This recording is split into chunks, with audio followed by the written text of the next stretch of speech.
Oke, ini kan menarik ya untuk kita ketahui supaya kita jangan sampai dirugikan dengan adanya perkembangan ini gitu. Jadi kalau eh, apa namanya DLT itu kan memang teknologi yang bisa dipakai apa saja gitu. Salah satunya untuk digital currency. Dan sepertinya pemerintah sudah mengambil sikap ya, bukan cuma pemerintah kita. Pemerintah itu akan lari ke arah sana sehingga dikenal istilah central bank digital currency. Jadi uang yang sama rupiah gitu, tapi di digitalize. Gitu. Dan Cina kelihatannya sudah lebih dulu melakukan itu. Nah, sedangkan cryptocurrency itu kan sebuah tanda tanda tukar ataupun surat utang gitu yang berlaku di komunitas tertentu gitu. Jadi sama kalau misalnya kita masuk ke Zania atau kita masuk ke tempat judi gitu kan, itu kan uang kita ditukar sama koin gitu, token. Nah itu berlaku hanya di komoditi itu dan bisa dipakai belanja, tapi belanja di toko-toko yang memang anggota dari kelompok itu gitu. Kalau dipakai kita punya Bitcoin kita pakai belanja di pasar itu ya nggak laku. Gitu. Nah yang saya khawatirkan itu adalah karena itu bukan produk pemerintah yang jelas siapa penanggung jawabnya ya. Dan ternyata kan pertumbuhannya dahsyat sekali. Bitcoin tahun 2007 cuma satu, sekarang ini sudah ada 13.000 digital currency dan setiap hari bertambah. Artinya apa? Setiap orang atau kelompok itu katakanlah Portugal gitu, kita bisa juga bikin digital currency gitu. Kita bikin aja tadi tanda petik IPO ya, seperti yang Tia bikin gitu, prospektus bahwa kita akan bikin ini, bikin itu mengeluarkan satu jenis mata uang gitu kan, dan kemudian kita jual gitu. Nah, yang saya khawatirkan adalah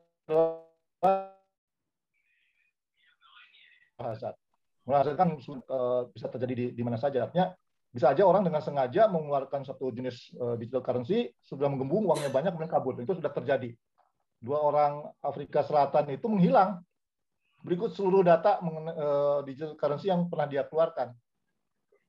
Itu nggak bisa dilacak. Sampai sekarang nggak ketahuan ada di mana gitu. Nah, yang di kita itu sepertinya akan ada pembedaan gitu loh. Pembedaan pertama adalah itu dianggap sebagai sebuah digital currency gitu, yang tanda petik ya Pak Kang Didi semestinya tidak boleh diperdagangkan karena udah undang-undang kita yang melarang memperdagangkan atau menggunakan mata uang lain ya selain rupiah gitu di negeri kita. Jadi harusnya itu udah nggak bisa. Tapi kemudian sebagai komoditi gitu, yang naik turunnya itu kemudian dianggap sebagai keuntungan untuk satu pihak gitu ya, dan kerugian di pihak lain yang saya sebut sebagai zero sum game. Karena sebetulnya nggak ada nilai tambah dari transaksi itu gitu. Ketika kita untung itu karena nanti akan ada yang rugi. Gitu. Itu sama dengan kasusnya judi gitu. Kita naruh uang di judi itu tidak menyebabkan air atau makanan di dalam uang judi itu bertambah gitu, tapi kita akan mendapatkan untung ketika ada orang yang rugi. Jadi kalau dilihat seperti ini sebetulnya di kacamata saya yaitu digital currency itu yang non government ya hanya tinggal menunggu saatnya untuk jatuh saja, itu kayak bubble ekonomi, begitu pecah akan sekian banyak orang yang menangis. Itu sudah terjadi sebetulnya di Korea. 70% inflasi Suaranya dia tidak hilang-hilang. jadi menggunakan Bitcoin dan kemudian Cina mengusir miners dari Cina gitu. Dan bahkan sekarang Cina secara tegas melarang sirkulasi digital currency di Cina gitu. Nah ini mungkin Tia ataupun Kang Didi bisa menjelaskan kenapa kok Cina bisa mengambil sikap tegas seperti itu. Dan sebaiknya apakah kita ya meniru Cina atau seperti Amerika diboleh-bolehin. Terima kasih. Makasih Kang Didit. Itu pertanyaannya susah ini, nggak ada yang bisa jawab. Tapi nanti biar Tia sama Kang Iwan aja coba jawab dulu ya. Gimana? Ada any thought mengenai itu? Kang Iwan? Ada. Iya, Tia jawab dulu, Tia dulu deh. Iya, ada Tia. Jadi sebenarnya tujuan China itu untuk bisa ngeluarin central bank digital currency karena itu bisa dia lacak transaksi ini dipakai siapa, terus juga ini buat beli apa. Sedangkan kalau misalnya cryptocurrency, itu pemerintah atau siapapun tidak bisa mengetahui itu. Cuman perusahaannya aja yang bisa tahu, ataupun orang yang memang diperbolehkan untuk masuk untuk mengetahui ini transaksi Bitcoin itu kemana, transaksi Ethereum kemana. Jadi makanya kenapa China ingin bikin sendiri, karena selain itu bisa lebih murah untuk transfer remittance, dia karena udah mau kerjasama juga untuk payment juga untuk internasional, dia juga bisa karena sebagai komunis juga bisa nge-track gitu. Ini transaksi kemana aja sih gitu. Sebenarnya tujuannya itu sih. Kenapa pakai DLT itu? Oke. Kang Iwan? Kalau dari saya sederhana sebetulnya. Pemerintah itu kan pengen semua berjalan dengan efisien ya. Nah, jadi sekarang kita udah pakai berbagai macam wallet ya, OVO lah segala macam gitu, apa GoPay segala itu udah jalan bagus ya. Nah, sekarang kalau dibuatkan sesuatu yang terorganisir ya, dengan BI sekarang bikin QRIS itu juga udah jalan ke arah sana. Nah, yang kedua, sisi yang keduanya, saya pernah banyak bantuin di OJK, itu sebenarnya perlindungan konsumen itu penting sekali. Penting sekali, dan kita ini lemah sekali di sana, sangat lemah sekali di sana. Nah, ditambah lagi jika kita kayak begitu jadi juga ya tambah lemah lagi. Nah, jadi kalau ini sekarang dibiarin seperti ini 7 juta orang sekarang sudah investasi, itu data yang ada di Bapepti ya, jualan investasi. Saya nggak tahu nilainya totalnya berapa uang yang ada di situ, dan sekarang depository masih belum jelas gitu. Barangnya ada di mana dan nilainya berapa belum jelas. Dan tadi Kang Didit bilang itu kan zero sum game ya itu mengarah ke arah zero sum game, tapi yang jelas itu nggak jelas gitu. Kalau seperti Tia bilang tadi, kemudian barangnya ini berjalan dengan bagus, berhasilkan, seperti tadi Tia bilang mau bikin kasino, udah jual chipnya dulu ya kan, baru jadi. Tapi kalau kasino jalan bagus kan akhirnya chipnya berguna, berjalan gitu. Nah, jadi bisa seperti itu, bukan nggak bisa. Itu bisa seperti itu. Hanya masalahnya kalau nggak seperti itu, terus kemudian rusak, rugi si orang yang ngabur, gimana perlindungan dari investor? Itu yang ditanyakan. Tapi saat yang sama jangan lupa berapa banyak orang yang kena investasi bodong, kena arisan nggak keru-keruan gitu, bahkan umroh bodong juga banyak tuh. Jadi ya memang mungkin rakyat kita memang dalam hal literasi parah punya, walaupun sudah berani berjalan ya apa boleh buat, memang takdirnya begitulah mungkin rakyatnya. Gitu Pak. Iya. Oke, makasih Kang Iwan juga Tia ya. Diditnya lagi kabur lagi. Saya mau ngasih tahu Dit, ini saya ingin memberikan Kristanto udah angkat tangan untuk Kristanto tuh. Iya. Saya bentar. Saya ingin memberikan klarifikasi karena pertanyaan Didit ini juga tadi yang mau ditanyakan kepalanya gajah atau buntutnya gajah. Ini kita kayak sama-sama nggak tahu. Jadi gini, Dit, kalau Anda ingin berbicara mengenai central bank currency atau currency itu uang, pengganti uang tunai kita, ya. Dan satu lagi pengguna dari blockchain itu adalah yang crypto aset yang diperdagangkan untuk investasi. Jadi ada dua hal, satu currency yang berfungsi sebagai uang, satu sebagai komoditi yang diperdagangkan untuk investasi. Nah, Anda mencampurkan kedua hal ini. Nah, kalau yang untuk uang, untuk currency, yang digital currency, ini sekarang hampir di seluruh dunia tidak memperkenankan digunakannya untuk pengganti uang. Hampir semua, kecuali ada negara kecil. Saya belum cek lagi yang baru, negara kecil Kolombia kalau nggak salah sama El Salvador. Ekuador. Nah itu dia ya betul. Dia menggunakan uang tadi digital currency-nya ya. Itu untuk pengganti uang tunai. Mekanisme seperti apa saya juga nggak tahu. Tapi di seluruh dunia ya itu semua masih melarang ya penggunaan digital currency untuk melakukan pembayaran. Kalau namanya sebagai untuk alat pembayaran. Ya, kita kan tahu fungsi uang itu salah satunya yang tidak dipunyai oleh aset kripto adalah fungsi untuk pembayaran. Ya. Nah, itu tidak ada di sana. Di semua masih dilarang. Tapi untuk perdagangan itu dilakukan di semua negara boleh. Nah, oleh karena itu, untuk menciptakan atau katakanlah memanfaatkan blockchain teknologi blockchain yang sudah ada, beberapa central bank itu mencoba membuat currency-nya sendiri, digital currency-nya sendiri. Ya. Pionirnya adalah PBOC, People Bank of China. Ya, dia menerbitkan central bank digital currency, ya, yang prinsipnya sama. Semua uang tunai ditiadakan nantinya, ya, diganti secara digital, ya, yang didistribusikan. Ya, tadi ada distribusi ledger ya kepada bank-bank yang pertama, yang kedua kepada grup yang kayak Alibaba, Alipay dan lain sebagainya. Ya, nah itu didistribusikan bukan dalam bentuk cash tunai, tapi secara digital. Nah kemudian nasabah perbankan dan nasabah Alipay CS tadi, ya, WeChat dan lain sebagainya, dia mendistribusikannya kepada masing-masing nasabah. Nah, semua nasabah itu bisa bertransaksi menggunakan uang tadi, uang digital tadi, sebagai pengganti uang tunai. Ya. Teknologinya sama, dimasukkan kepada blockchain atau distributed ledger, saya nggak tahu juga ya detailnya seperti apa. Bank Indonesia, nah ini juga saya juga sudah mendapatkan informasinya, mereka akan mencoba juga akan membuat hal yang sama, pengganti uang kertas rupiah, ya, dibuat digital. Teknologi yang digunakan seperti apa saya nggak tahu ya, tapi prinsipnya itu akan mengganti uang rupiah, didistribusikan lewat bank, bahkan bisa juga distribusikan kepada seluruh individual, ya. Jadi nanti orang-orang itu individual itu punya account di bank sentral gitu. Tapi bank sentral waktu dia memberikan uangnya tidak dalam bentuk tunai, tapi secara digital. Nah, kemudian kita yang punya account bisa menggunakannya seperti wallet tadi, wallet yang kita kenal untuk berbelanja atau bertransaksi seperti itu. Nah, itu yang disebut currency, Kang Didi.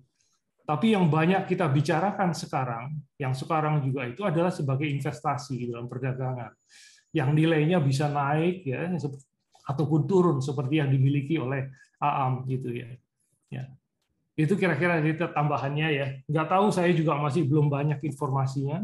Bank Indonesia juga belum mengeluarkan riset resminya, tapi saya pernah diajak diskusi beberapa kali saja secara informal seperti itu.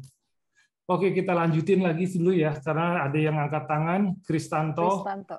Kris, silakan Kris. Selamat malam Pak Moderator. Halo.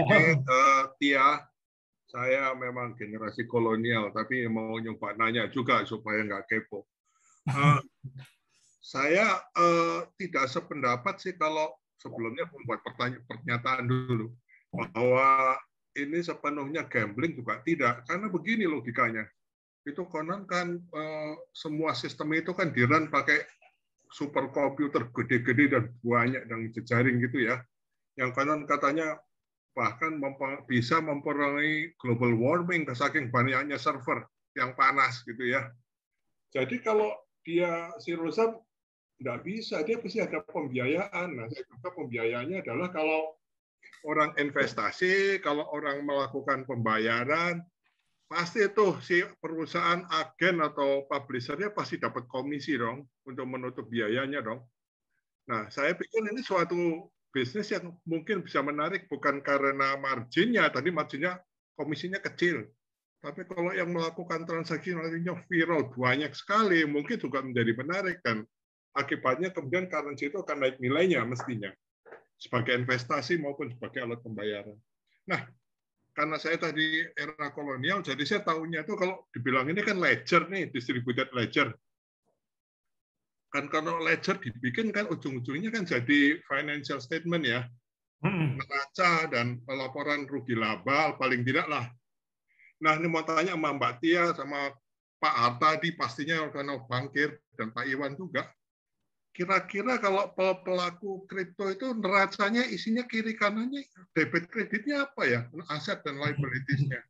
Lalu di income statement-nya kayak apa juga gitu, sales-nya apa, cost-nya apa, untungnya apalah. Kalau itu jelas, saya kira bisa nyambung lah generasi milenial sama kolonial.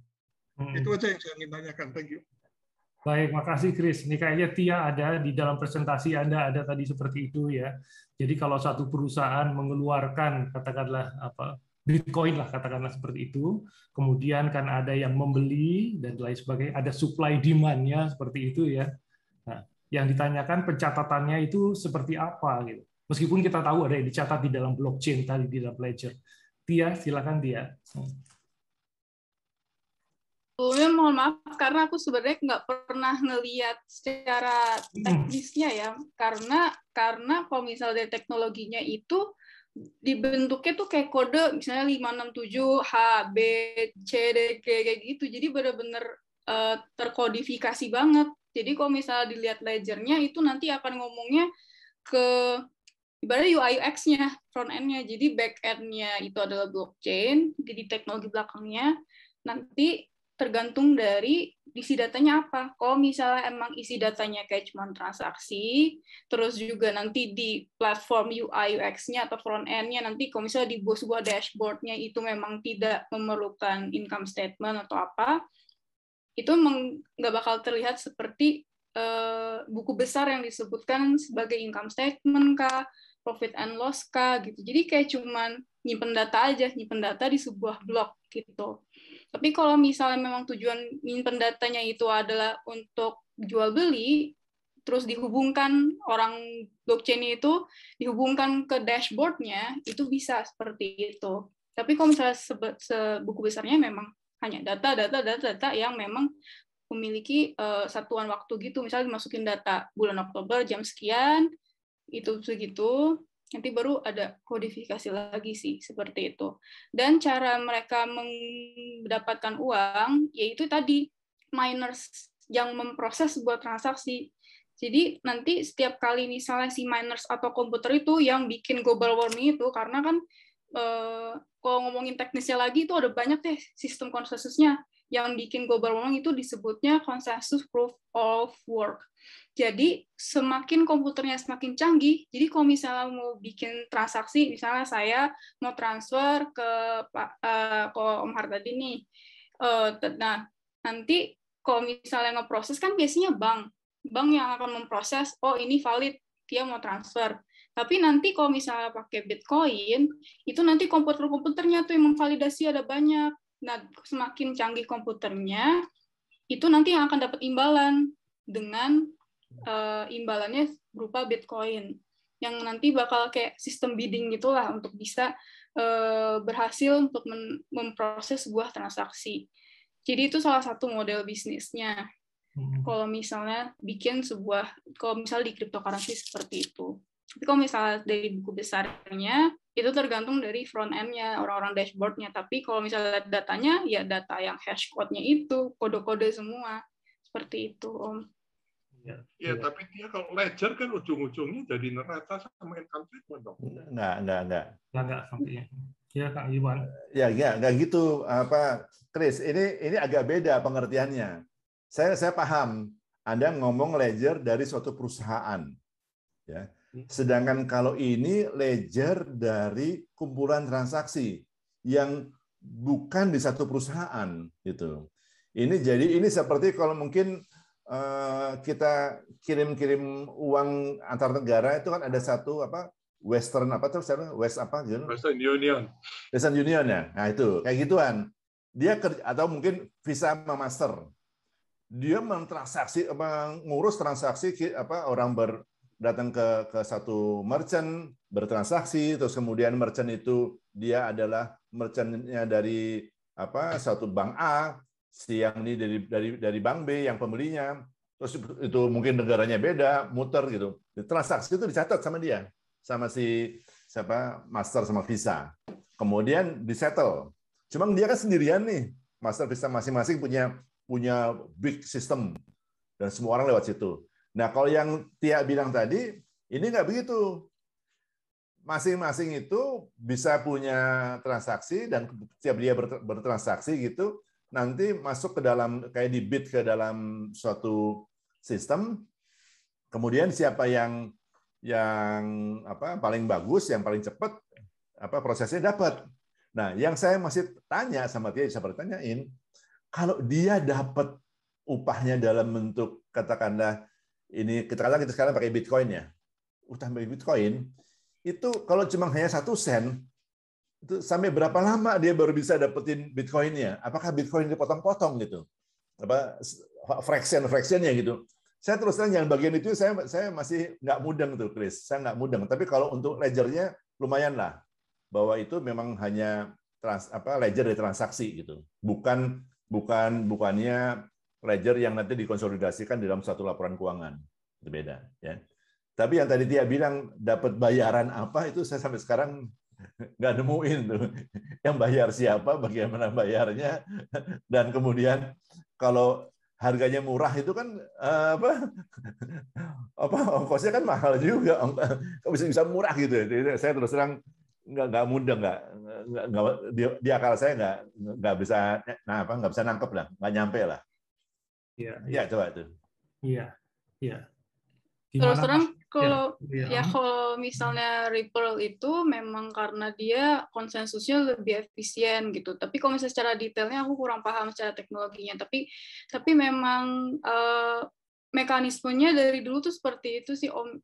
Kalau misalnya bisa memproses sebuah transaksi dari Bitcoin ataupun Ethereum nanti bakal dapat reward. Nah rewardnya itu kayak makanya disebut mining karena mereka menggali kode-kode itu gitu. Tapi kalau misalnya didetailin kenapa kok bisa sih keluar 1 BTC gitu. Misalnya ada temen bisa dapat 1 BTC gitu untuk atau 1 ETH. 1 ETH kan berarti 200 juta ketika dia berhasil. Tapi dia dapetinnya itu pun setahun 2 kali gitu. Setahun baru bisa memproses 2 kali karena itu prosesnya random. Ataupun komputer mana yang paling cepat, ataupun nanti berdasarkan dari dia nyimpen koinnya tuh berapa banyak. Tapi kalau misalnya dijelasin secara detail, aku juga kurang paham sih Om. Tapi itu mekanismenya seperti itu. Aku punya banyak teman, banyak yang nggak tahu juga, barangkali ya sama-sama dikit-dikit sana sini nggak tahu. Iya, oleh karena itu sebetulnya gini, Chris ya, yang ya kalau dari saya baca-baca itu, ya. Tadi dengan nanti akan di launchingnya bursa kripto ya yang namanya DFX tadi, Digital Future Exchange ya, di mana seluruh pedagang kripto katanya gitu Lita Nutia, nanti coba saya dikoreksi atau Kang Iwan ya. Jadi sekarang tuh sudah ada komitmen dari sekitar saya baca itu ada sekitar 13 sampai 15 perusahaan pedagang kripto ya yang kelak akan menjadi broker di pasar sahamnya kripto ini ya. Jadi oleh karena itu kalau kita ingin membeli yang seperti Anda katakan tadi, ya kita akan membeli salah satu aset kripto, itu akan datang ke broker tadi, ke pedagang tadi. Ya. Di sanalah kita akan terjadi transaksi dan kemudian ya transaksi itu akan dimonitor dan diadministrasikan, ya dimanage sepertinya seperti itu, dimanage di dalam bursa tadi, gitu ya. Meskipun tadi Kang Iwan mengatakan agak sedikit katanya agak pesimis mengenai apa yang dikemukakan oleh Pak Pepti. Tapi kalau tujuan atau misinya pembentukan bursa itu seperti itu, ya membuat transaksi ini lebih transparan, ya meskipun mungkin tidak setransparan yang kita perkirakan karena ini semuanya berlandaskan pada digital tadi. Tapi paling tidak ada yang memantau, tidak ada yang lagi nanti orang seperti orang Afrika yang lari kata Didit tadi itu seperti itu ya. Jadi kemudian kalau nggak salah itu bursa ini baru akan di launch itu di semester 2 tahun ini. Jadi mungkin belum, beberapa ketentuannya sudah ada dan ini didukung oleh pedagang-pedagang kripto ya yang saat ini ada sekitar 15-an itu katanya yang terdaftar. Kang Didi. Yuk, saya tambahkan dikit. Yang Anda ngomong itu benar sekali, bahwa yang diomongin nanti adalah bagaimana perdagangan dari kripto itu sendiri. Ya. Sebagai suatu alat investasi. Ya, komoditas. Komoditas ya. Nah, sedangkan yang tadi Tia ngomong dan kita ngomong itu adalah penggunaan si aset kripto ini untuk transaksi beli mobil, beli sapi, beli whatever. Nah, itu yang pakai miner gitu. Jadi itu 2 transaksi yang sebenarnya nggak persis sama. Nggak persis sama. Pada yang sana ada barang yang ditransaksiin. Kalau di sini si si aset itu kripto aset itu yang ditransaksiin gitu. Ya. Nah, buat yang kedua ini sebenarnya lebih sederhana. Ya, selama ini semua udah ketahuan barangnya ada di mana segala macam, ya seperti bursa efek, seperti semua bursa-bursa lain. Seperti itu. Ya, dan itu bagus sekali. Kalau itu sudah dilakukan, ya saya juga berani investasi di sana karena udah ada perlindungannya. Gitu. Tapi satu yang memang belum clear ya, itu adalah pembentukan harganya. Itu yang tadi yang di dalam neraca kalau kita di ledger yang konvensional itu pasti kelihatan. Ya. Tapi kalau sekarang di produk digital ini, ya kita nggak tahu pembentukan harganya seberapa. Misalnya tadi ada Elon Musk misalnya, yang tiba-tiba dia membeli ya dalam jumlah besar Bitcoin dan kemudian memberikan statement bahwa akan bisa ditransaksikan untuk membeli barang, yaitu mobil listriknya dan lain sebagainya. Nah itu membuat harganya tuh langsung naik tinggi sekali gitu. Ya, itu seperti itu. Nah, kita nggak tahu gimana itu yang membuat harga itu bisa naik sampai ke arah situ, nggak tahu. Ya. Kemudian ada berita lagi hanya beberapa bulan, dia keluar lagi dari Bitcoin, dia invest ke tempat lain yang namanya Dogecoin kalau nggak salah, apa itu? Tia namanya yang gambar anjing tadi. Iya, Doge. Yeah. Doge ke sana. Jadi langsung ambruk lagi yang di sana.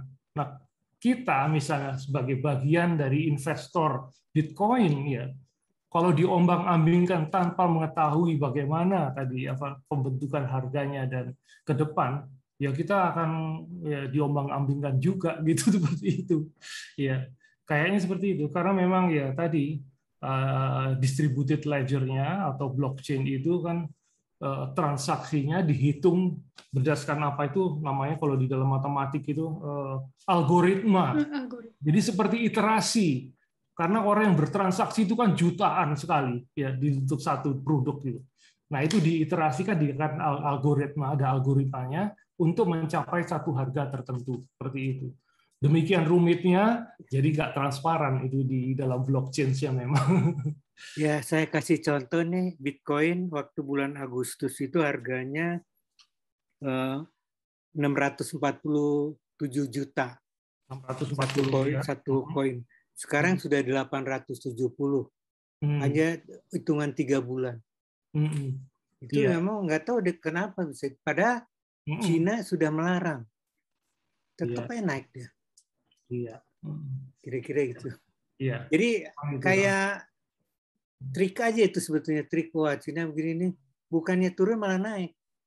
Supply demand, Kang. Iya, makanya itu supply demand dan gorengan aja. Iya. Ya, tapi ya nggak apa-apa kalau kita mau ikut pas sedang naik ke atas kita keluar ya nggak apa-apa. Cuma masalahnya jangan telat keluarnya, jangan telat ngangkat gitu, cabut kalau dari ini. Waktu itu saya nggak berani beli itu karena udah tinggi banget. Ternyata 3 bulan kemudian. Saya mau nanya kalau itu ya, kalau Anda udah tahu harganya udah tinggi banget seperti itu, kita bisa profit taking. Profit takingnya gimana caranya? Kita jualnya itu lewat brokernya itu atau gimana? Iya, lewat brokernya itu nanti. Jadi sama dengan kalau kita memiliki saham. Jual beli di situ kayak saham gitu sama. Sama ya, gitu ya. Sama. Cuma kelebihannya buat Bitcoin itu karena jumlahnya terbatas. 18,5 juta keping kalau nggak salah. Iya. Itu nggak bisa bertambah, jadi akhirnya akan naik terus. Iya. Itu supply demand-nya itu ya. Iya. Agak beda sama misalnya Ethereum itu. Katanya sih kayak jadi tidak terbatas, jadi kayak pasir lu beli, jadi nggak ada nilai itunya loh, nilai poin buat naiknya gitu kira-kira. Iya. Ya, supply demand lah, supply demand. Supply demand-nya seperti itu. Kalau supply-nya dibatasin ya di mana naik gitu. Kalau Ethereum kan ataupun nanti central bank digital currency kan nggak ada masalah di supply bisa naikin terus, tiap orang mau dikasih terus gitu. Ya udah nggak apa-apa lah. Oke, saya kira sih itu. Itu kan Didi. Oke. Boleh nanya dikit Kang Didik? Silakan. Siapa ini tadi? Ya, Kristanto. Oh, Kristanto ya. Saya masih Anda mengatakan ya. Indonesia kan sebentar akan mengizinkan operator pelaksana perusahaan business entity untuk berbisnis Bitcoin di Indonesia. Nah, kalau dia legal entity kan harus punya financial statement ya. Iya. Ya biarpun dia broker atau miner terserah namanya apa, tapi paling tidak ada semacam kayak tangible yang kita bisa lihat gitu ya. Kayak apa sih ya? Dari kalau kita tahu itu kan bisa mengurangi risiko karena daripada nggak tahu sama sekali, itu loh maksud saya. Ya. Kalau pedagang kripto itu harus ada anunya, ada PT-nya. Ya, ada PT-nya. Jadi memang dia punya financial statement yang memang tidak bisa kita terasir kalau yang nggak salah ya Tia ya. Itu pada waktu penerbitnya di Bitcoin-nya sendiri, penerbit Bitcoin. Penerbit Bitcoin kan bukan pedagangnya dia. Itu betul-betul ya kita hanya percaya aja dari ya kan dari itu. Ya harus percaya aja. Makanya ada ICO tadi istilahnya ICO ya. Iya. Information. Initial coin offering.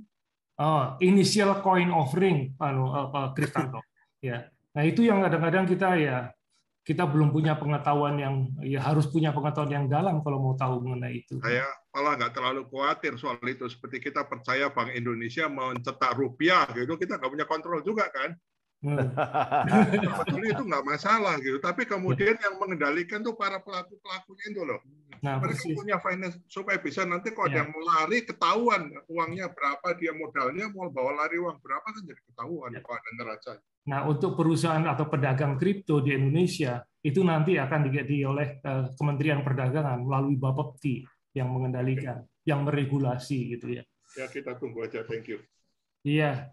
Itu IPM nanya itu. IPM, silakan Pak IPM lah. IPM lama kedengaran suara IPM. Ini dulu teman satu kos saya ini. Teman satu kos. Ya, Iwan, saya menanya sama Iwan, Dewan Pakar ya, Dewan Pakar Syariah. Iwan. Tadi malam nih udah ada berita MUI Surabaya mengatakan bahwa kripto itu haram. Tadi hari ini. Dan wakil ketua MUI-nya sudah bicara. Dan tadi Iwan bilang katanya masih bisa dia ditelusuri kan kehalalannya. Oh, bukan. Jadi gini, ada dua hal berbeda. Yang diomongin mereka orang lain semua itu, yang di Jawa Timur segala macam, itu ngomong cryptocurrency. Ya, cryptocurrency yang dia ngomongin. Dan itu memang nggak ada underlying asetnya. Jadi kalau secara syariah ya udah jelas haramnya lah gitu ya itu. Nah sekarang yang diomongin di Bapepti itu adalah kripto aset lain nyebutnya. Nah di mana di kripto aset itu adalah sebagai suatu komoditi untuk investasi. Mereka bilangin komoditi istilahnya, komoditi yang secara virtual yang nggak apa-apa lah, kita nurut aja. Nah tapi pentingnya itu untuk investasi, bukan untuk currency. Nah, di sini ada terbuka peluang untuk bisa jadi halal kalau asetnya jelas, kemudian akadnya jelas. Masalahnya, kayak tadi Tia ngomong, yang namanya Ethereum itu mau kasih jelas. Makanya harganya naiknya nggak gila-gilaan, biasa-biasa aja. Tapi kalau yang nggak jelas kayak Bitcoin itu harganya bisa nggak keru-keruan gitu. Jadi gitu Kang Ipem. Kalau dibilang tetangga kita ada cewek cakep zaman kita masih mahasiswa tuh. Wah, kita nggak tahu jelas caranya kan. Wah, namanya curiosity kan tinggi. Kalau udah ketemu orangnya kan mungkin belum pasti gitu doang gitu kan ya. Jadi itu bedanya, si Bitcoin itu nggak jelas, ya. Sedangkan kalau saya nggak tahu Ethereum atau apapun itu jelas. Dan Bitcoin itu supply-nya terbatas. Sedangkan Ethereum supply-nya bisa dikembangkan sesuai dengan adanya aset gitu. Jadi itu nanti akan berjalan. Makanya kita nyebutnya jangan nyebut kripto lah ya, nyebutnya pakai digital distributed ledger teknologi, salah ngomong. Distributed ledger teknologi itu yang boleh jalan itu. Ya. Gitu. Kalau currency haram ya? Kalau currency bukan hanya haram, di undang-undang tadi kan Kang Didik udah bilang, undang-undang kita kan bilang ada undang-undang masalah uang, mata uang ya, Kang Didik namanya ya. Iya. Nah, jadi kalau ngelawar itu jadi ilegal, ya yang namanya ilegal ya pasti haram dong gitu. Gitu, Kang Ipem. Aduh, udah lama ngeliat Kang Ipem nih. Iya, Ipem. Teman satu M dulu ya, 1M ya? Iya. 1M ya, aduh gila. Wah, berapa puluh tahun yang lalu. Kan kita masih lari. Iya, nggak usah pasti gue inget berapa puluh tahun lalu bareng-bareng IPM, aduh gila. Oke, silakan. Oke, masih ada lagi teman-teman yang mau dikonfirmasikan kepada kedua narasumber, mumpung masih melek. Oke, saya boleh nanya. Oh, Am, iya Am, silakan Am.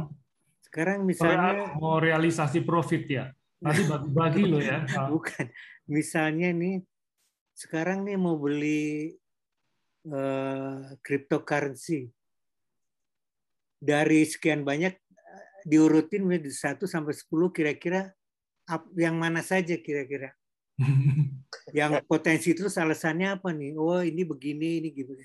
Kira-kira gitu alasannya bahwa oh ini Bitcoin ini bagus atau Cardano ini bagus, kira-kira gitu. Iya. Mungkin Mbak Tia yang lebih ini ya. Iya, kayaknya. Kang Iwan juga boleh. Saya nggak tahu apa-apa. Kalau untuk itu sih bisa dilihat juga sih, kayak misalnya Ethereum sama Cardano ataupun Stellar, itu kan yang bisa menerbitkan banyak-banyak token. Jadi dia bakal jadi blockchain platformnya, jadi teknologi dia itu yang akan bisa menerbitkan token-token baru gitu. Jadi anak-anaknya bakal banyak. Itu sih yang lebih mudah. Kalau misalnya Bitcoin, memang transaksinya itu biasanya dari dulu tuh dipakai di dark web, deep web gitu sih. Jadi makanya kenapa masih laku-laku aja di dunia internet tuh membayarnya pakai pakai Bitcoin gitu. Tapi dark web ya? Iya, dark web, deep web. Kita semua udah rambutnya teman putih, udah nggak dark lagi. Dark jadi web. apalagi IPM putih semua tuh. Jadi kalau mau beli kripto 10 kripto misalnya nih, mau dicoba-coba. Urutannya apa aja ya? Duh, kalau aku soalnya nggak invest di kripto nih, Om. Aku cuman pemain. Haram kalau kata Tia ya. Aku pemain. Aku cuman menerbitkan 1 token aja waktu itu. Ngebantu sebagai investmentnya, Hara token namanya. Gitu, Hara token. Jadi mungkin bisa dilihat Ethereum sih, karena dia dipakai di mana-mana. Karena ya token-token itu biasa pakai smart contract, pakai dia gitu. Ethereum, terus juga Cardano. Binance, kira-kira bagus. Kalau Binance kan dari Cayman Island nih sebenarnya exchange. Ya kalau misalnya itu sih gantung apakah exchange-nya dia masih bisa diakses lagi di negara-negara lain, karena dia udah banyak juga di ban juga. Ya walaupun kita kalau misalnya pakai internet juga bisa akses juga sih Binance. Tapi kalau misalnya secara teknologinya Ethereum, Cardano, Stellar, pokoknya blockchain yang bisa menjadi platform gitu untuk bisa issuing token baru gitu. Yang bakal berkembang. Ikut nanya nggak seperti tadi pertanyaan Aam ya. Jadi kan kita sudah ada perusahaan-perusahaan pedagang kripto yang dilegalisasi oleh tadi Bapepti atau Kemendak, saya nggak tahu ya. Di situ sudah ada. Nah, kalau kita ingin membeli tadi ya, mau cari yang mana terbaik, kita datangi salah satu perusahaan tadi, ya, seperti manajer investasi atau aset manajemen lah gitu. Kita tanya, kita mau invest kemana yang paling baik, itu bisa bertindak seperti itu nggak perusahaan-perusahaan ini? Nggak pernah tahu. Nggak pernah tahu, karena untuk bisa melihat tokennya bagus apa enggak atau itu biasanya pakai variabel teknikal semua. Paling kalau misalnya fundamentalnya tadi kayak tesis moneterinya, apakah akan banyak supply and demand, apakah akan yang banyak pakai tokennya, apakah banyak yang bakal pakai teknologinya, lebih ke tesisnya. Tapi kalau misalnya padahal Ethereum secara profitable, dia profit banget, valuasinya itu besar sekali. Tapi kita cuman investor-investor tertentu aja yang bisa akses invest di Ethereum gitu. Kalau ini kayak cuma sekunderinya aja.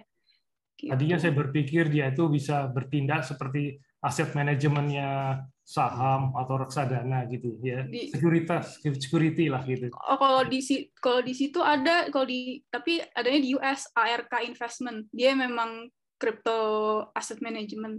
ARK Yang di Indonesia tidak bertindak seperti itu ya? Enggak, cuma broker aja, kayak cuma medium exchange aja.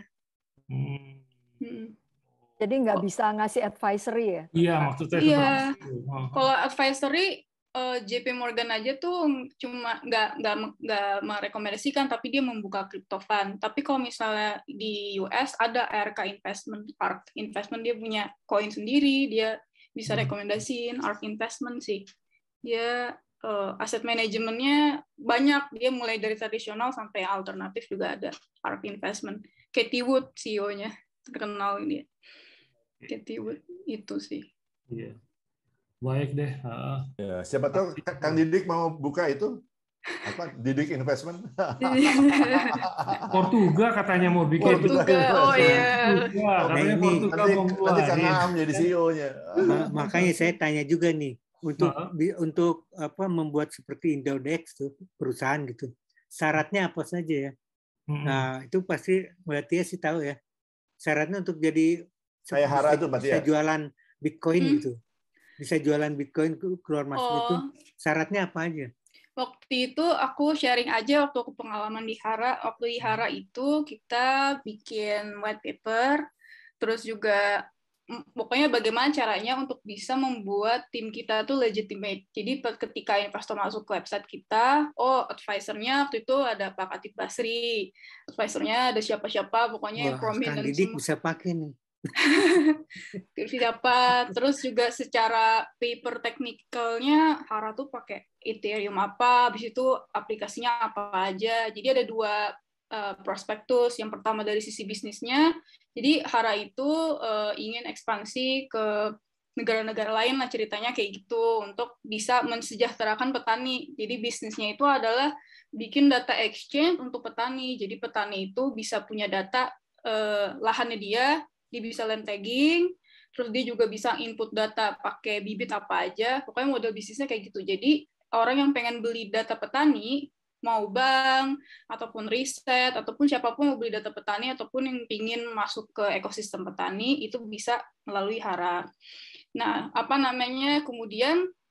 kemudian kita bikin valuasi juga, proyeksi cash flow-nya dengan bisnis model kita. Kita juga bikin monetary-nya juga, sirkulasi moneter token kita tuh bakal seperti apa. Diproyeksiin ini bakal dipakai usernya sekian, petaninya sekian. Jadi bakal kelihatan supply and demand sirkulasi tokennya tuh seperti apa. Nanti kita bakal roadshow nih ke investor-investor. Roadshow-nya waktu itu ke Singapura, kemudian juga ke Korea, kemudian juga waktu itu ke Jepang juga gitu. Jadi roadshow ke negara-negara yang memang punya banyak investor kripto yang ada di sana. Kemudian jadi pertama untuk private investor dulu, kita private placement, private dulu baru nanti ke public. Nah, publiknya itu di exchange. Di exchange-nya waktu itu aku lupa namanya apa. Pokoknya bukan exchange dalam negeri gitu. Nah, dari situ kita bisa dapat dana dari publik gitu. Ada urusan legalnya juga untuk terms and condition-nya. Kalau kita tidak menjamin kalau misalnya Hara itu bakal gagal. Itu di state juga gitu. Di state juga di Hara itu gitu. Kita nggak menjamin harga. Itu di state. Itu makanya kita butuh legal lawyer tuh untuk itu. Jadi pas sudah selesai penutupan, fundingnya $25 juta, lumayan lah. Maksudnya untuk ukuran ICO sebenarnya nggak terlalu besar itu ya, tapi $25 juta. Di situ udah diperdagangkan karena di regulasi Indonesia harus exchange di dalam negeri, makanya pindah dari exchange luar kita exchange di dalam negeri, yaitu pakai Indodex. Dan makanya diakuin juga kan sama Bapepti Hara token itu gitu. Cuman karena sirkulasinya petani, jadi ya pasti paham kan, nggak terlalu cepat juga sirkulasinya, jadi makanya harganya nggak terlalu naik sih waktu itu. Aku juga udah kuliah lagi sih S2, jadi nggak tahu kabar terakhirnya seperti apa. Tapi masih beredar tokennya Hara? Masih beredar. Oke, terima kasih. Kalau itu kan kalau untuk bikin token ya. Kalau menurut saya, maksud saya tuh kalau saya mau bikin seperti Indodex. Jadi bisa transaksi, orang mau jual beli lewat perusahaan ini misalnya lewat Portugal aja deh. Mau beli Jadi Bitcoin. broker gitu ya? Hah? Broker. Iya, kayak Indodex kan ada 13 yang broker seperti itu. Kalau itu kan nggak akan rugi tuh. Karena orang beli sama jual pasti dipotong sama dia.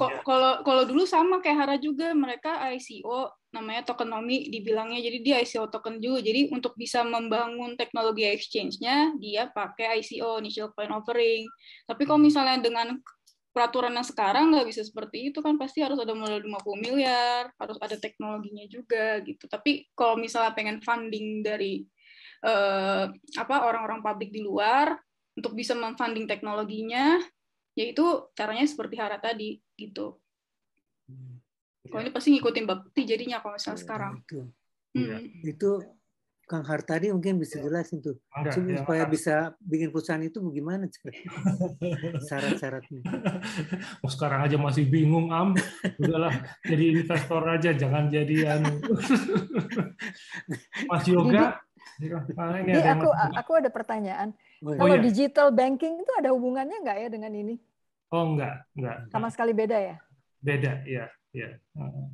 Jadi betul-betul seperti bank, tapi semua produk-produknya didigitalize, ya. Seperti yang ATM itu semua itu sebetulnya nanti bisa jadi bisa disebut sebagai digital. Kemudian transaksi online bank dan lain sebagainya itu disebut digital banking.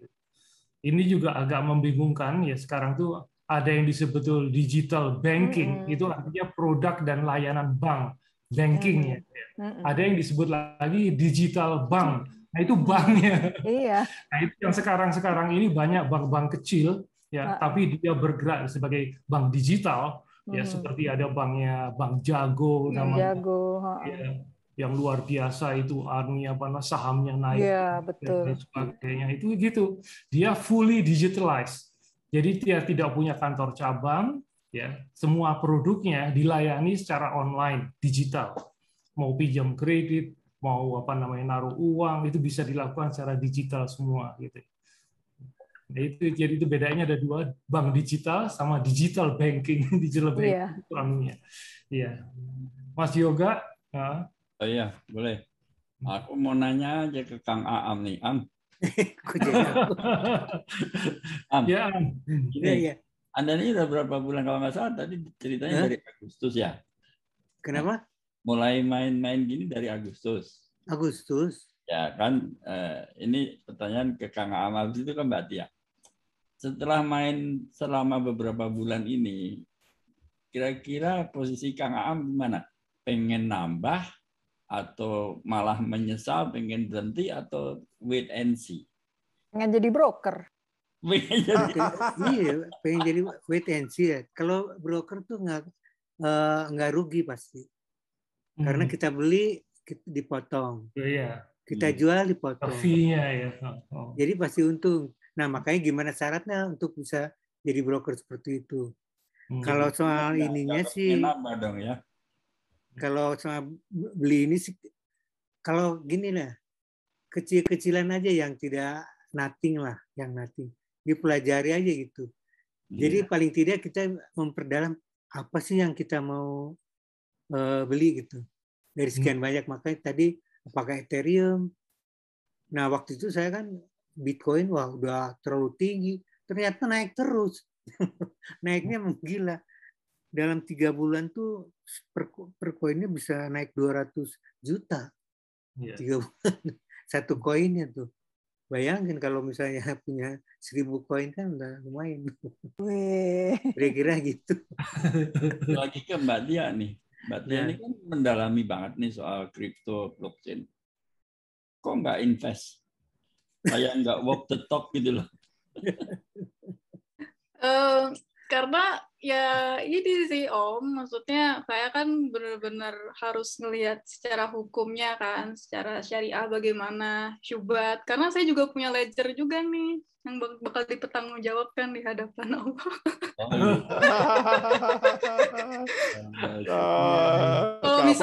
Kalau misalnya koin yang lain, koin menganalisis ya bisa aja gitu, tapi ya saya takut syubhat gitu aja sih. Lebih ke prinsip saya dari dulu. Kang Om Aam dengerin dong. Itu karena ada uaknya. Iya. Itu uangnya kan Tanya Om Iwan aja.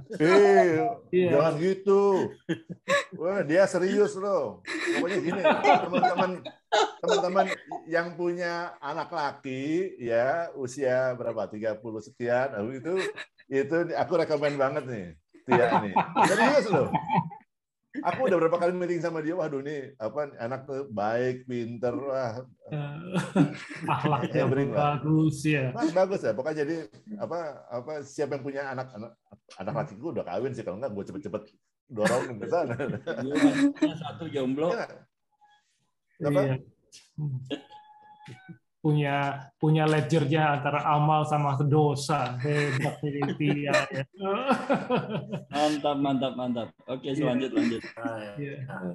Itu mah urusannya Rakib sama Atid tuh. Kristanto pasti itu. Tadi Aswin bukan mau nanya ya, Aswin ya? Oh iya, Aswin mana? Enggak kelihatan, saya enggak kelihatan. Oh itu ada Aswin. Apaan? Mas Aswin. Lu mau nanya, Win? Ada komen Mas Aswin? Wah, cuman komen gampang aja lah. Itu teknologi blockchain itu kan dipakai pertama kali sama cryptocurrency, tapi sekarang kan dipakai segala macam ya. Iya. Begitu dipakai segala macam, tiba-tiba menarik itu buat orang untuk mengganggu software yang menggunakan blockchain teknologi ini. Kalau dulu katanya, wah nggak bisa dihack. Itu bukan karena nggak bisa dihack, karena belum ada yang mau ngehack aja. Kalau kata jago silat kan di atas langit ada langit lainnya tuh. Jadi besok juga blockchainnya ledger itu tadi cryptocurrency ya dirubah juga bisa. Itu yang pertama ya.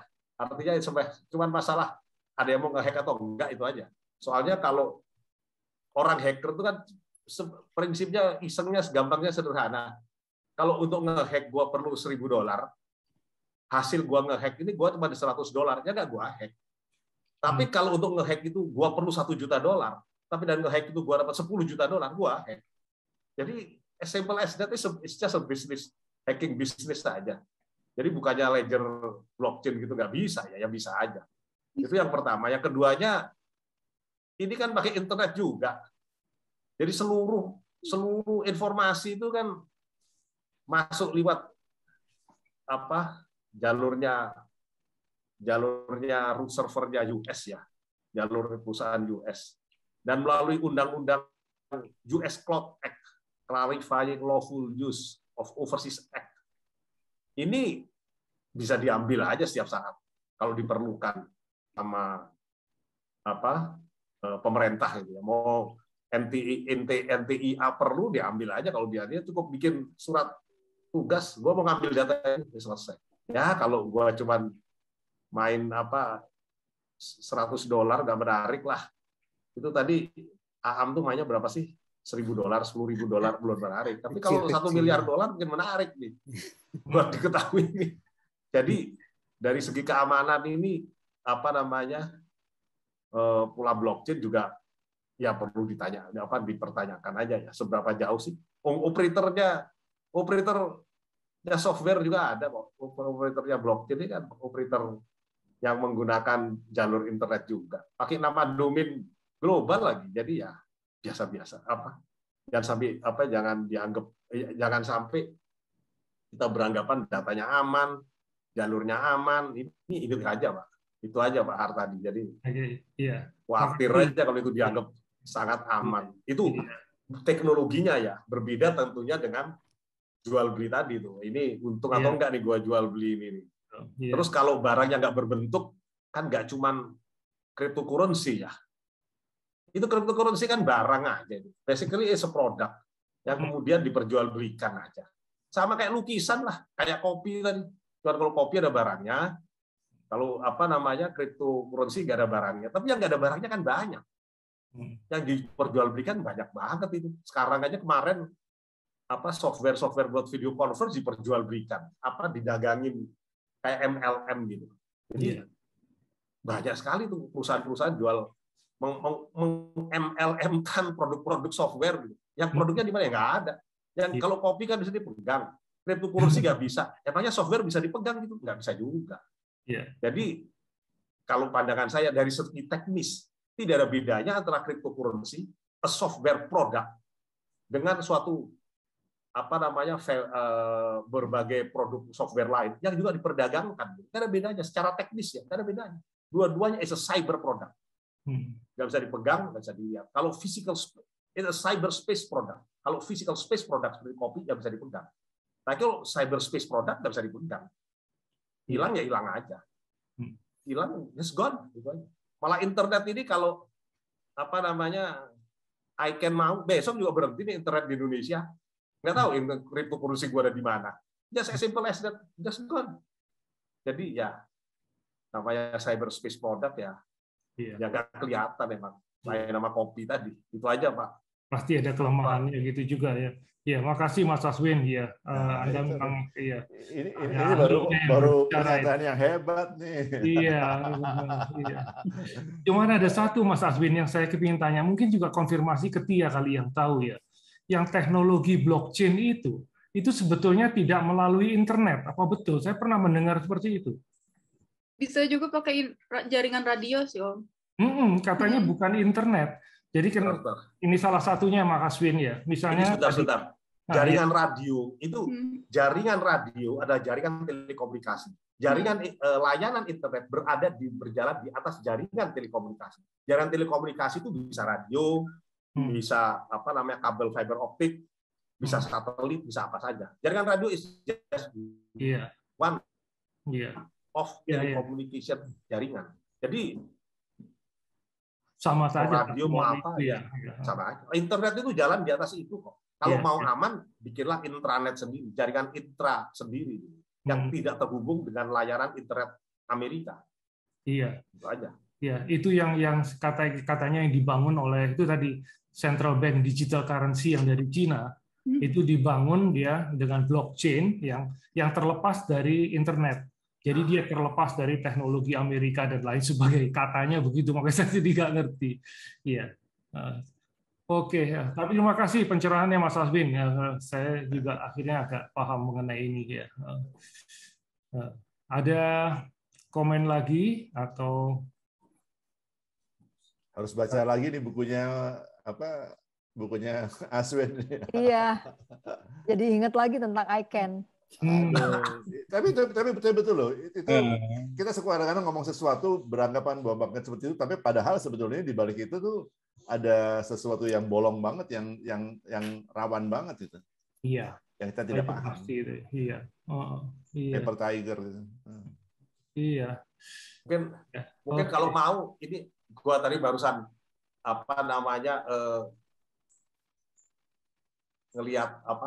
ngelihat Crimea, ngelihat jaringan. Ini kalau mau gua share bisa nggak sih? Selembar doang, gambar doang. Boleh, silakan. Coba. Kalau dijadiin itu dulu. Silakan. Tolong dibuka. Dijadiin itu co-host dulu. Jadi co-host dulu. Aswin. Gimana caranya tuh? Bisa. Oh ya. Itu ada share screen keluar hijau. Iya. Ini gua tunjukin cuman sederhana aja. Ini contoh negara Crimea ya. Udah nggak pakai internet lagi. Satu negara pakainya Russian internet. Yang beda sama, itu gambarnya.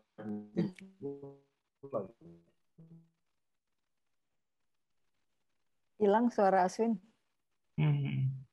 Jadi dia pakai runet aja. Bukan satu negara ini switch over to the Russian internet. Nggak mau pakai US internet. Jadi ini hanya contoh aja. Dia nggak percaya sama American internet, ya gue lebih percaya sama Russian internet, ya udah gue pakai Rusia.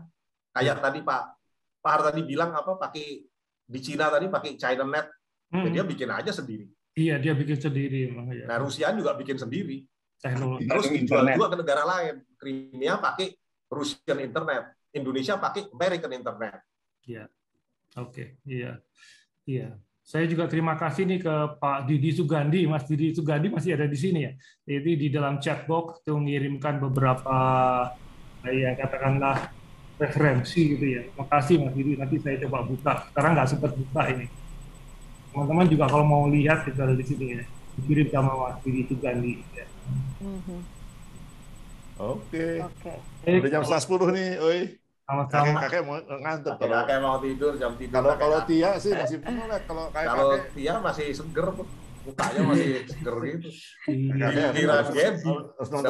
Dipantuk jam 10. Gimana, Di? Udah? Baik, kayaknya udah kita bisa. Win, mau komen bentar, Win. Ada satu lagi yang mau komen. Siapa? Win. Siapa? Mau komen ininya statementnya Aswin. Oh, Sony ya sama-sama. Oh ya, Sony, Son. Ya, Win tadi kan dibilang yang nggak aman tuh kan jalurnya, internetnya. Ya. Nah, teknologi blockchain ini emang melalui jalur internet. Tapi mereka pengamanannya melalui teknologi blockchain. Jadi walaupun saluran yang lewat internet, itu isinya nggak bisa diambil begitu aja walaupun Amerika menguasai internetnya. Karena harus dikonfirmasi oleh semua blockchain itu. Jadi itu yang dibilang sangat aman. Walaupun dihack, itu kan dia harus dikonfirmasi oleh berjuta-juta server user itu. Semuanya itu saling mengkonfirmasi, baru bisa diambil alih itunya, datanya atau koinnya. Itu Win komennya. Jadi mereka menggunakan saluran internet cuma sebagai infrastrukturnya aja. Tapi teknologinya sendiri mereka anggap aman karena harus dikonfirmasi sama semua user blockchain. Itu komentarnya. Ya. Nah, ya itu tadi apa namanya? Catat aja itu tadi. Belum putus Aswin. Bongkar orang sebab belum ini aja, belum apa namanya?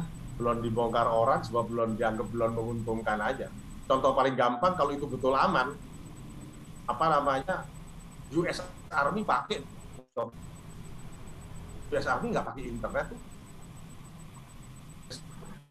Iya, dia kalau membongkar biayanya sama dengan menggali Bitcoin. Jadi biayanya pasti akan lebih mahal daripada Bitcoinnya. Ya makanya, ini kan urusan, ini kan menggali itu pakai biaya mahal atau biaya yang lebih murah itu kan tergantung kemampuan teknis yang hackernya ya. Anda orang yang hacker ada blow on, perlu biaya mahal, sebelum gue mesti muter-muter segala. Yang pinter, gue bisa cari jalan.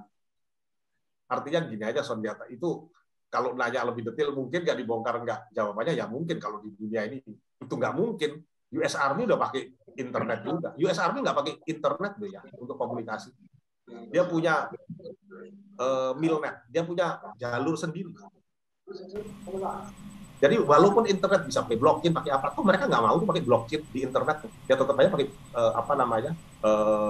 jalur sendiri. Kenapa dong peluncuran mobil nggak pakai blockchain aja? Nggak mau dia. Karena pakai blockchain itu mahal. Dia pakai internet biar murah. Kenapa Indonesia nggak buat sendiri, Win? Kenapa Indonesia nggak mau buat sendiri? Buat icon sendiri. Buat Cina punya Cina. Kita punya China sendiri. Setahu gue kita ada usulan yang jaringan aman mandiri itu, coba cek ya. Pemerintah nolak terus, kenapa yang tahu? Ada yang membuat. Dan dua blockchain ya, manfaatnya kita nggak perlu memori gede-gede lagi. Itu bisa mengurangi kapasitas memori yang besar-besar gitu ya. Sorry. Suaranya nggak gitu jelas loh. Suaranya mendem. Suaranya iya. Kalau kita pakai teknologi blockchain, keuntungannya kita nggak usah pakai yang namanya memori gede gitu loh. Itu aja menurut gue ya. Jadi aplikasi itu sangat bermanfaat untuk mengurangi hardware yang gede-gede memorinya. Tapi gue tertarik kalau bilang bahwa jalur itu sebetulnya lebih baik yang aman lah ya, walaupun kata Sony nggak perlu, dan yang aman. Oke. Ya. Kenapa nggak buat sendiri? Gue kan dulu di Telkom. Ya kalau kita bikin sendiri yang beli cuma kita doang dong. Kan ke blockchain ini kan buat seluruh dunia. Bukan. Ya jaringan itu buat Indonesia kan banyak manfaat juga untuk keamanan kita ya. Mungkin nanti untuk bisnis, tuh orang-orang bisnis yang gede-gede juga perlu juga. Dia jadi member itu. Ya gua nggak tahu lah ya. Kalau sesuatu yang lebih spesifik, lebih eksklusif, lebih aman, biasanya laku aja tuh, jual mahal tuh. Ya tapi tetap aja hackernya nanti orang Indonesia juga. Hackernya orang Indonesia. Orang Indonesia banyak hacker. Iya. Ya jago lagi. Iya. Iya, bikin sendiri hackernya orang Indonesia ntar. Kalau bicara hacker memang saya kalau percaya kayak kata Aswin itu, apa aja bisa itu dibikin memang ya seperti itu. Tapi cuma tingkat kesulitannya, nah itu aja ya. Iya. Mempersulit lah, lebih mempersulit mereka yang penting ya. Iya. Oke. Baik teman-teman, saya kira kita udah cukup berdiskusi banyak. Ini juga dari Tia ada satu referensi juga kalau mau diambil mengenai yang tadi biaya hack. Ada biaya hack ya? Biaya hack beberapa koin. Apa sih ya? Mengenai apa kok biaya hack? Jadi terkanu saya. Tadi kan Asin bilang hackernya lebih mahal. Hacknya untuk bisa nge-hack Bitcoin itu sekitar $2 juta per per jam. Bukan berarti nggak mau, tapi terlalu mahal. Bukan berarti pada nggak bisa, tapi terlalu mahal. Iya, oke, nanti kita kata teman-teman sih. Iya. Sampai ditemukan cara nge-hack yang lebih murah. Iya, cari yang lebih murah tapi ya. Tembak aja atlitnya. Iya. Makasih banyak, ini terutama Tia dan juga Kang Iwan atas sharingnya. Ini bisa betul-betul pencerahan buat kita yang, betul-betul nggak ngerti nih. Kepingin juga sebagai investasi, kan tapi takut-takut. Ini apakah spekulasi, ataukah memang masa depan nih, untuk investasi masa depan? Ini sampai sekarang saya juga belum berani menjawab hati saya. Saya juga punya ledger juga nih Tia. Ya, antara amal sama dosa ini nanti harus dihitung. Waduh. Ya udah. Ledgernya itu. Iya. Beli Indon sama FR aja deh. Beli Indon sama FR aja deh gua. Iya, beli Indon aja, betul, itu aja lah. Iya. Hitung-hitung buat ekonomi kita kok itu. Baik, juga rekan-rekan semua, terima kasih atas partisipasinya, menarik sekali ya. Mudah-mudahan di lain kesempatan kita bisa diskusikan lagi dengan topik yang ya hampir sama, tapi bisa punya manfaat buat kita, khususnya di dalam tadi untuk melakukan investasi, kita menempatkan tabungan kita, yang sekarang tabungan tadi yang Indon segala itu sekarang masih merosot terus. Rasanya kepingin ya cari yang alternatif yang lain gitu ya. Tapi ya itu, kembali lagi tidak mudah mencari investasi yang betul-betul kita pahami ya manfaatnya.